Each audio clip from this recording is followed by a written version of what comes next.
siz har doim topasiz. Sizdan chiroylirog'ini, sizdan aqllirog'ini, sizdan kuchlirog'ini, umuman olganda sizdan yaxshirog'ini.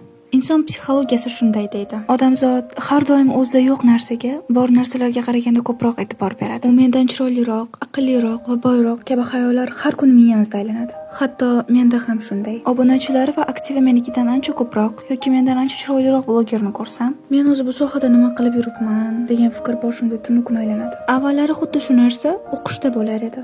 Mendan mahoratliroq yoki bilimliroq o'quvchini ko'rsam, xuddi yetarlicha harakat qilmayotgandek tuyular edim o'zimga va ularga yetishish uchun kechalar bilan dars qilib chiqardim. Lekin shuni unutdimki, biz hayotga o'zimizni boshqalar bilan taqqoslash uchun kelmaganmiz. Hayot musobaqa emas va siz kimdandir o'tib ketishingiz shart emas. Yaxshilab o'ylab qarasangiz, Allohim har birimizga yashash uchun ma'lum bir muddat hadya etgan va bu hayot bizga berilgan omonat.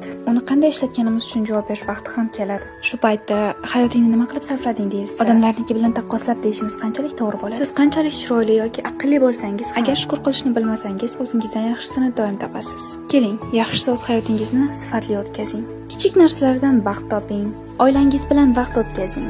O'zingizni borligingizcha qabul qilishni o'rganing va o'zingizni seving. Kimgadir hasad emas, havas ko'zi bilan boqing. Odamlardan hech qachon ortda emassiz. Hammaning o'z hayoti va umr yo'li bor. Shuni mazmunli kechiring. Eng muhimi, o'zingizni boshqalar bilan taqqoslashni to'xtating. Chunki